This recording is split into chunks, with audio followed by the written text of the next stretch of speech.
Hello everyone, সবাই কেমন আছো? আমি অনেক ভালো আছি। আর সৌমিস কিচেনে সবাইকে অনেক স্বাগত। আজকে আমার রেসিপি হলো চিকেন। এমনিতেই তো খুব গরম পড়েছে, তো তার জন্য আজকে আমি আপনাদের সাথে আলু আর পেঁপে দিয়ে চিকেনের পাতলা ঝোলের রেসিপি শেয়ার করব। তো চলুন দেখে নিই আমাদের কী লাগছে। তো প্রথমে আমি এখানে গ্যাসের উপরে প্যান বসিয়ে দিয়ে তার মধ্যে আমি দিয়ে দিয়েছি তেল।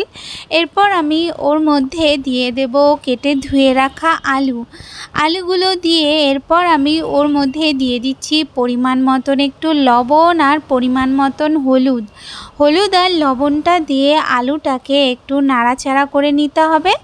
আলুটাকে নাড়াচাড়া করে নিয়ে এরপর আমি আলুটাকে ঢেকে আলুটাকে ভালো করে ভাজা করে নেব। আর ততক্ষণ আপনারা আমার চ্যানেলে নতুন হয়ে থাকলে তাহলে প্লিজ আমার চ্যানেলকে সাবস্ক্রাইব করে দেবেন। আর আমার রেসিপি আপনাদের ভালো লাগলে অবশ্যই লাইক আর কমেন্ট করতে ভুলবেন না। আর প্লিজ কমেন্ট করবেন, আমি আপনাদের রিকোয়েস্ট করব প্লিজ একটু কমেন্ট করবেন। তো দেখুন এখানে 4-5 মিনিটের মতন আমি আলুটাকে ঢাকা দিয়ে রেখেছিলাম। তারপরে ঢাকনাটা তুলে আমি 2-1 মিনিটের মতন গ্যাসটা বাড়িয়ে দিয়ে আলুগুলোকে ভেজে উঠিয়ে নিয়েছি। এরপর আমি ওই তেলের মধ্যেই দিয়ে দিচ্ছি একটা তেজপাতা ফোড়ন, আর আমি ওর মধ্যে দিয়ে দিচ্ছি 1 চামচের মতন জিরে ফোড়ন। তো এখানে জিরে ফোড়নটা একটু বেশি লাগছে। এরপরে আমি ওর মধ্যে দিয়ে দেব 2টো পেঁয়াজ কুচি। পেঁয়াজটাকে দিয়ে এরপর পেঁয়াজটাকে নরম হওয়া পর্যন্ত ভালো করে ভেজে নিতে হবে। তো এই যে দেখুন এখানে আমার পেঁয়াজটা ভাজা হয়ে গেছে। এই সময় আমি ওর মধ্যে দিয়ে দেব, এখানে আমি আদা রসুন আর কাঁচা লঙ্কাকে একসাথে পেস্ট করে নিয়েছি, সেটা আমি দিয়ে এরপর আমি মশলাটাকে পেঁয়াজের সাথে একটু ভালো করে নাড়িয়ে চাড়িয়ে নেব। তো 2-1 মিনিটের মধ্যেই মশলাটা ভাজা হয়ে গেলে এরপর আমি ওর মধ্যে দিয়ে দেব 1/2 চামচের মতন ধনে গুঁড়ো, 1/2 চামচের থেকে একটু কম জিরের গুঁড়ো, আর এখানে 1/2 চামচের মতন আমি একটু কালার হওয়ার জন্য আমি একটু এখানে কাশ্মীরি লঙ্কার গুঁড়ো দিয়ে দিচ্ছি। এরপর আমি একটু নাড়িয়ে চাড়িয়ে নিয়ে এরপর ওর মধ্যে আমি দিয়ে দেব চিকেনটা। আর এই সময় কিন্তু আমি গ্যাসটাকে জোর করেই রেখে দিয়েছি। তো জোর করে দিয়েই এখন আমাদের রান্নাটা করে নিতে হবে।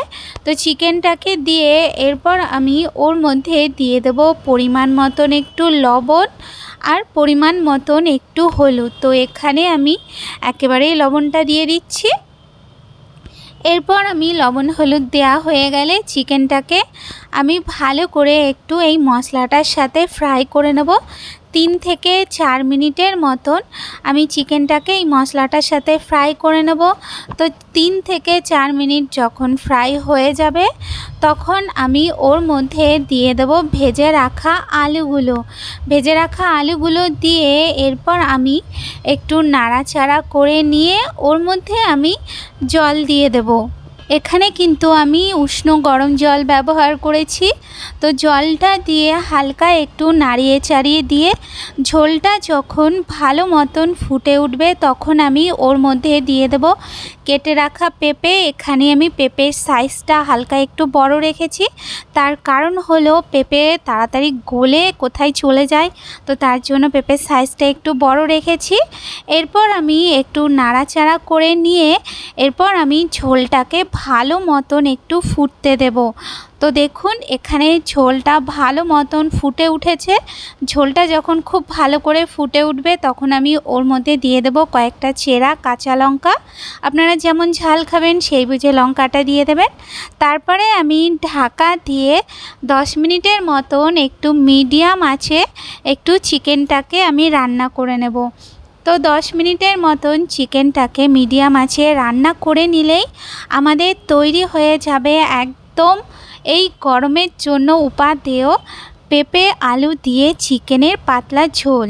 তো রেসিপিটা আপনারা অবশ্যই ট্রাই করবেন, আশা করছি আপনাদের খুবই ভালো লাগবে। তো সবাই সুস্থ থাকবেন, ভালো থাকবেন, দেখা হচ্ছে নতুন রেসিপির সাথে। ধন্যবাদ।